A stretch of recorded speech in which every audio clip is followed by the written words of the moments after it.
creators, I want you to start thinking from success and not thinking of success. That's probably a block that you have right now, is that you're trying to put all the ducks in the row to make your success happen. Not realizing that that's really not your job, especially when you are in this conscious creation space, when you are in the world of metaphysics. It's not your job to figure out the how. It's not your job to figure out the when and how, just how it's all going to come together. Your only job is to assume the state of consciousness that is in direct alignment with success.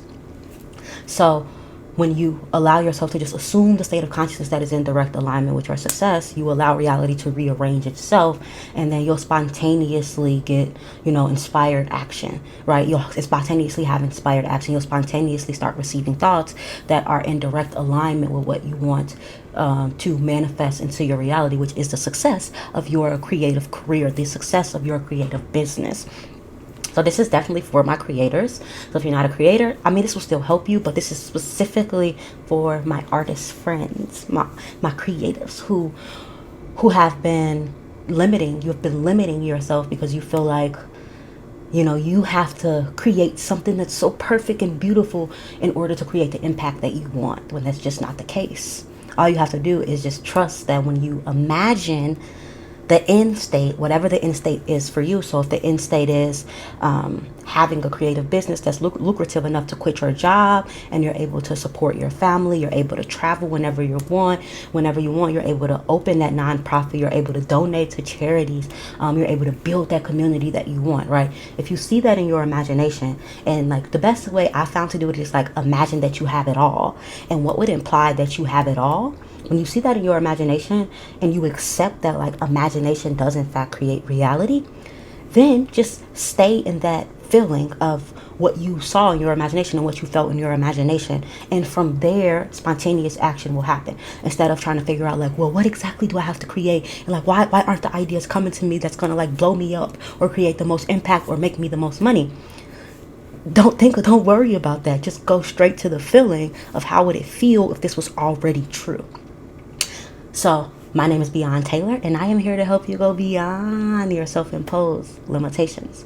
I do have a program called the Enlightened Conscious Creator Program, where we talk exactly what I'm talking about in this video. So if you're interested, book a call down below. So let's talk about, how this subtle shift is going to bring you everything or align you with what you desire. So today we are going to be talking about the illusion of free will. We are going to be talking about how to think from your success and not think of your success. And then we're going to be talking about the Beyond Self method, which is my unique method, how I help my clients not become so reactive to the sense perceived world, and to go within the I am and rest there, and then see that they have choice. Because I think the main issue why people are so reactive to their circumstances is because they don't think that they have a choice. So let's get right into the video. Also, guys, I am pumped up on caffeine. I'm trying to mellow out, but I'm definitely cranked. So let's just get right into the video. So for a lot of us, we believe that we have free will, which means that we are choosing how reality is going to present itself, or we are creating reality. But here's the thing: creation is finished. There's nothing to create. It's all about aligning. And free will is different from choice. So free will means that we are willing the universe to do things. That's just not what's happening. The universe is just functioning on its own. We are just making a choice about which reality we want to exist on. And the reason why this is great news, people say, well, if I don't have free will, that's, oh my God, it makes me feel powerless, and I can't control my circumstances and things of that nature, which is why people love conscious manifestation, because for so long maybe you felt powerless. So then you get this message that you can actually create your reality, you can actually change your circumstances. So now you're oh my God, yes, I have the power. But then it also comes with this accountability of, well, if I'm controlling that, then that means I'm controlling that. And then it creates this fear where it can leave some people paralyzed, where they're just oh my God, this is too much responsibility, this is too much. But if you can think about it from a place of you have choice over which reality you align with, it takes some of that pressure off of being fully responsible for everything that's going around, because everything that's going around was already orchestrated. It was already in the divine plan. But there's multiple realities, right? We live in a multiverse. So there's multiple realities, and there's a reality where you are a successful creator who's traveling when you want to, who's making enough money to quit your 9 to 5, who's creating the impact, who has the community. There's a version of yourself who's already doing that, and your job is to simply make choices. And really the choice is like choice in perception. Your job is to like choose the perception that's going to align you with that reality, not necessarily try to like change what you're seeing in your senses. That's the old way, the old paradigm of doing things. So like just getting out of this limited paradigm that you have to do so much in order to make things happen, when that's just not the case. Just shift your perspective. Like, that's really your only job, is to shift your perspective. I was talking to my client about that, and she was telling me, she was like, yeah, I feel like I have to, do X, Y, and Z in order to make this happen. And I realized that, like, I just don't have to accept that anymore. I could just say yes to my ideal reality, and then allow things to align effortlessly. And it doesn't look like not taking action, but, and she also said this to me, shout out to UZ. She also said to me that she is witnessing it like happen through her. So it's like holding these two paradoxes within your mind, that like you are the doer and you're also just simply witnessing it happen. It's a beautiful paradox to hold, because it's like on one hand, I am doing it, I am making it happen, but on another hand, I'm just simply witnessing it happen. But how can both of those be true? To the mind that thinks linearly, and that thinks in black and white and this or that and up and down, and that thinks in full dualistic terms, the egoic mind, it doesn't understand this. But this is beyond the egoic mind, which is what I'm going to talk about in the Beyond Self method, how to do that. But this is going to allow you to be able to hold the idea that like free will doesn't exist, but also I have choice. It's just like two, it seems to be contradicting ideas, and I won't get into like the psychology behind it and all that, because I don't know. But I do know from a experimental level that things are just happening, and I'm witnessing it, but I have a choice about how I choose to perceive it. And you also have that choice, and that's freedom, because that means, again, that your ideal reality exists. There's a version of you that's successful. So simply align. So how are we going to align? We're going to align by imagining from the end. So when you're thinking from the end, like I said, you have a successful, lucrative, creative business. Don't think about how you're going to make it happen. Don't think about, well, I got to get my LLC, and then I got to create content, and then I got to, be consistent. I got to market myself. I got to do that. Like, that's the old paradigm. What I want you to do is to imagine the scene that would imply that all of that was true. And once you imagine the scene in the state that's akin to sleep, in the state where your conscious mind is not as active, so your subconscious mind can like really receive the imagery, your subconscious mind is going to believe that this is true. So then it's going to align you on the timeline. This is timeline shifting. This is quantum leaping. It's going to put you on the timeline where this is true. It's going to give you all the evidence to support your imaginal act. And from there, the right action will come up, right? You'll know exactly what to do. You'll know exactly what to say. You'll know exactly who to call, who to reach out to. You'll know exactly, like, all these things will just be very spontaneous. But you got to trust that imagination creates reality, because if you have, yes, you only need faith the size of a mustard seed, but if you're just like constantly like, no, it does, but it doesn't, it does, but it doesn't, you're serving two masters. So you want to serve one master, which is your imagination. Trust that your imagination is in fact creating reality. Once you trust that, game over, right? Everything will fall into line.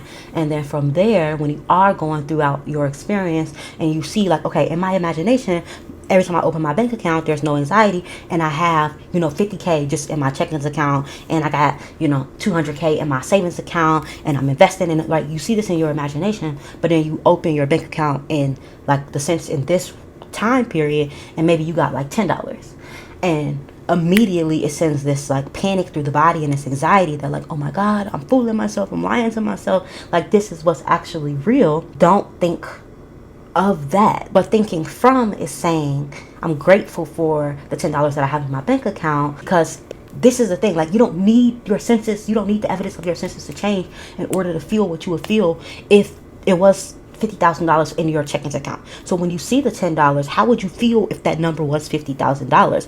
Feel that way about the $10. Just feel it now, because you are thinking from. Like, oh, I'm already there, and how would it feel? And once you start feeling like that, right, to those who have, even more will be given to them. To those who have not, even what you have will be taken. So if you don't feel grateful for that $10, then even what you have will be taken. Now you got an unexpected bill.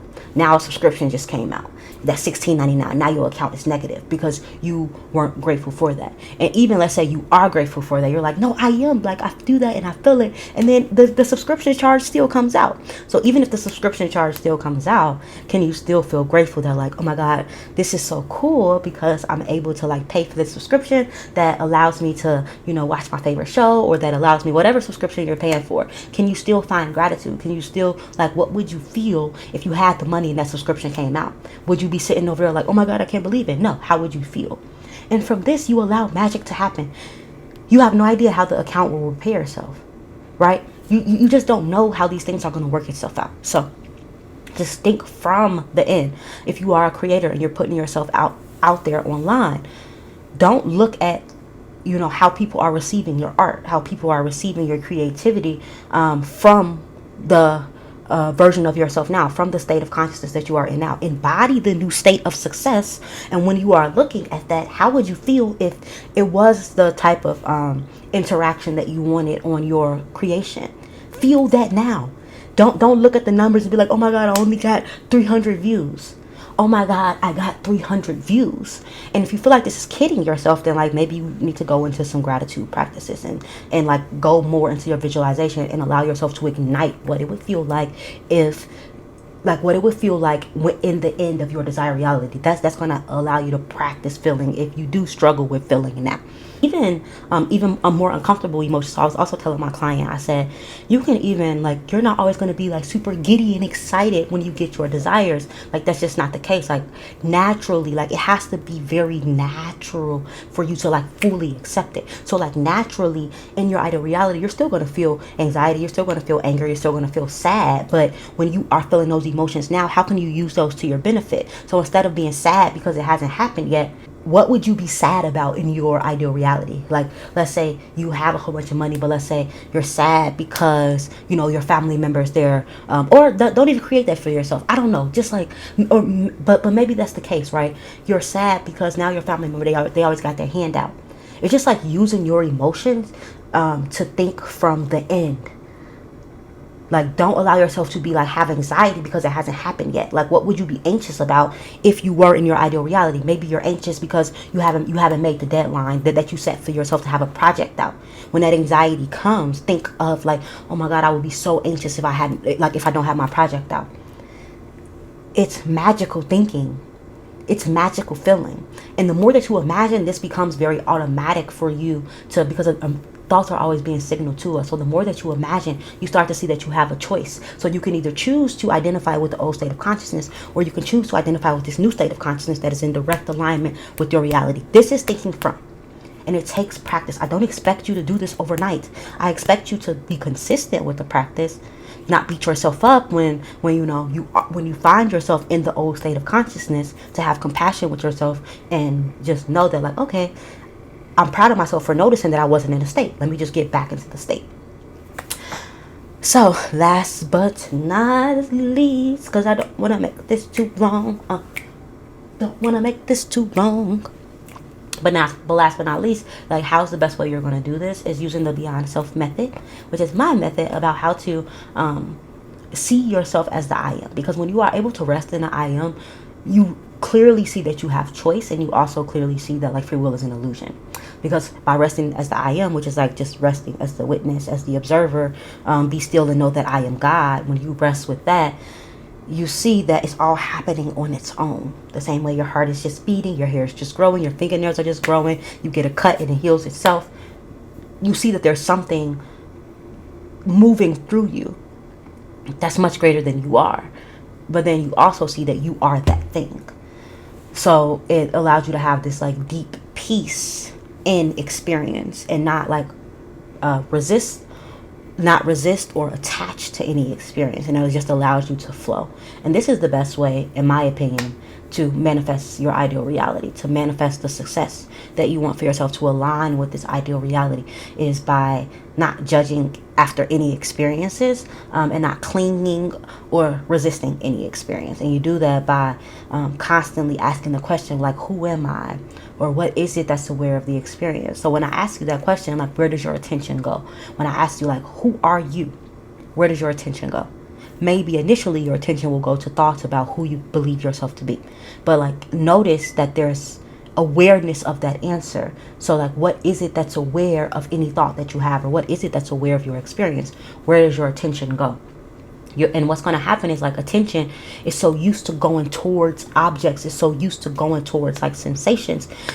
So when you constantly ask this question, which is self-inquiry, you take that attention back on itself. It's kind of like taking a flashlight and having that flashlight shine a light back on itself. Like, the flashlight can only shine a light on objects, which is what awareness is doing. It's constantly being aware of objects, but like, a flashlight can't shine back on itself. So we have to use something outside of the mind, which is like how we're operating in this experience. We have to use something other than the mind in order to know the mind. And this requires higher facilities that are beyond what we can even perceive, and it's beyond language. But you can get there by asking the right questions and like practicing turning your attention towards that.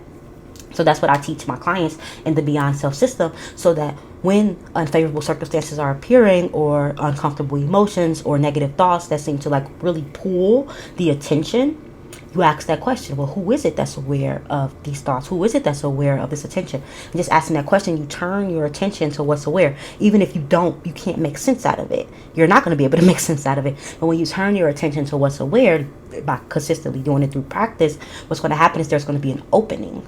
And in this opening, you see this space between this awareness and the rest of experience. It doesn't mean that the awareness is separate from it. You just start to see the space, like a space opens up. And in this space, you notice that you have choice. And in this choice, you can choose the perception that you have currently, which is like whatever thoughts you have or whatever you're feeling towards your reality. Or you can choose to believe that imagination creates reality and like go back to like, well, what did I see in my imagination?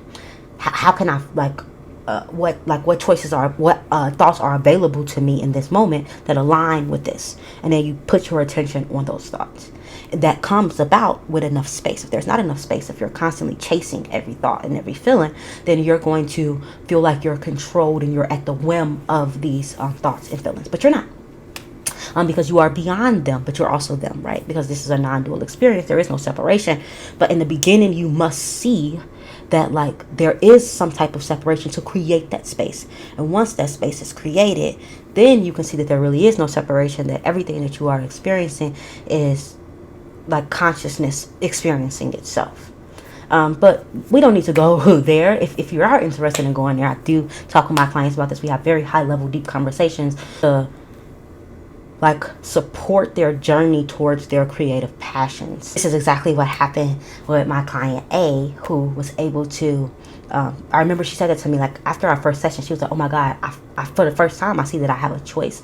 And then from there she was like, you know, this, I'm like zooming out from the experience, and from zooming out, it's just alignment is happening. I mean, I don't know the exact words. I'll put it here because it was a beautiful explanation. I actually want to have an interview with her so that we can talk about, you know, how it worked out for her. And I feel like I'm, you know, with my clients, we're doing this deep level work that's outside of just like changing your self-concept, that's outside of just changing your thoughts and like all that. Like, that's a component of it, but if we don't build this strong foundation of knowing ourselves beyond any intellectual understanding, then we're always going to be at the whim of dualism. We're always going to be at the whim of polarity. So if we feel really good now, we're going to feel really bad, and then we're on this like teeter-totter. But if we can just be aware of like feeling really good and really bad, then we have this eternal peace, this eternal happiness that is your nature. Your nature is eternal peace and eternal happiness without any reason. Like you have no reason of being happy. It's just like because you exist, that's Like, existence is just so grateful to exist no matter what it's watching. It's only the egoic mind that has the preferences.